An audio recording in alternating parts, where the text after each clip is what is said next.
Okay. पुढचा equilibrium मधला question आहे.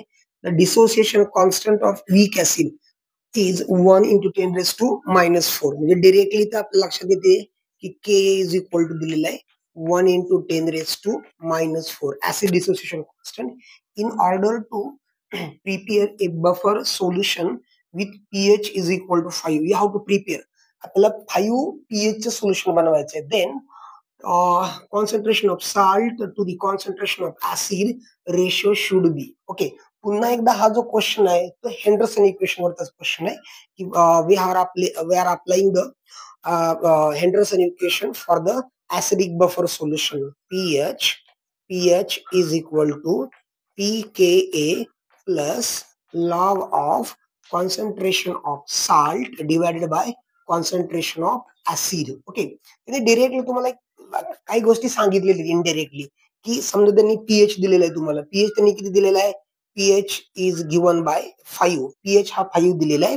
त्याचबरोबर आता हे थोडस नाही एवढं फास्ट आपल्याला अनालिसिस असलं पाहिजे की 1 into 10 raised to -5 हा त्यांनी डिसोसिएशन कॉन्स्टंट दिलेला आहे. म्हणजे के दिलेला आहे. काय दिलेला आहे?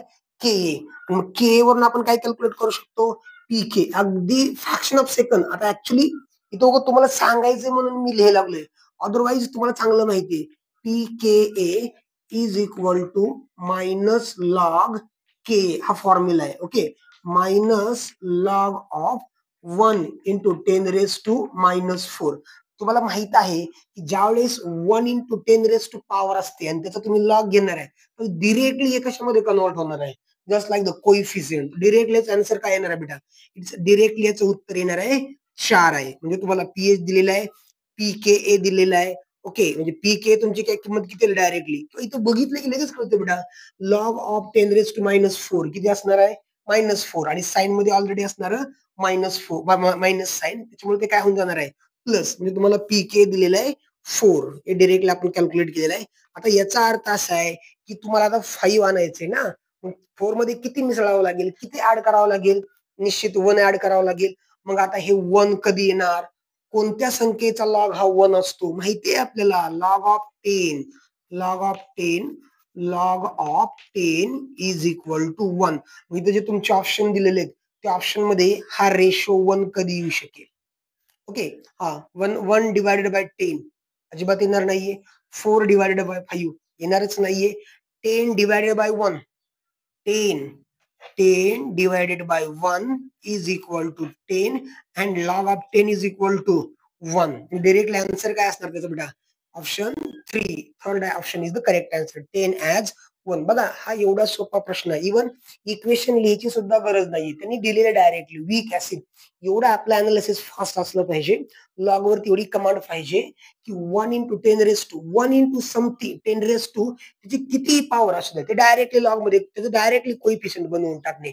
डायरेक्टली तुम्हाला इथं 5 दिलं तर त्याचं उत्तर डायरेक्टली 5 असणार. 10 दिलं उत्तर डायरेक्टली काय असणार त्याचं? 10. हा सपोज इथं 1 च्या ऐवजी जर दुसरा नंबर असेल suppose 2 into 10 raised to -4 3 into 10 raised to -4 तर अशा केसेस मध्ये मात्र डायरेक्टली पॉवर आपल्याला कोइफिशियंट मध्ये घेता येणार नाहीये. पण इथं डायरेक्टली तुम्ही काय करू शकता? लॉग घेताना डायरेक्टली हा जी पॉवर आहे दिस पॉवर इज नथिंग किंवा पॉवर म्हणजेच काय असणार? ते पूर्णपणे डिसोसिएशन कॉन्स्टंटचा किंवा त्याचा तो पीके असणार आहे. पीके 4 आला. पीके 4 आला. मग राहिलेल्या याच्या 5 पीएच येण्यासाठी याच्यामध्ये किती मिसळावं लागणार? 1.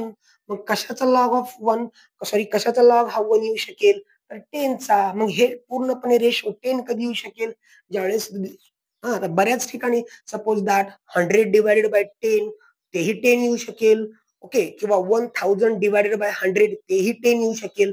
पण हे जे सर्व ऑप्शन दिलेले आहेत ना त्या ऑप्शन मध्ये 10 डिवायडेड बाय 1 हा ऑप्शन करेक्ट असेल. सो दॅट इथला आन्सर काय असणार आहे? 10 as 1. सो दॅट ऑप्शन 3 नंबरचा हा काय असणार आहे? करेक्ट असणार आहे. ओके.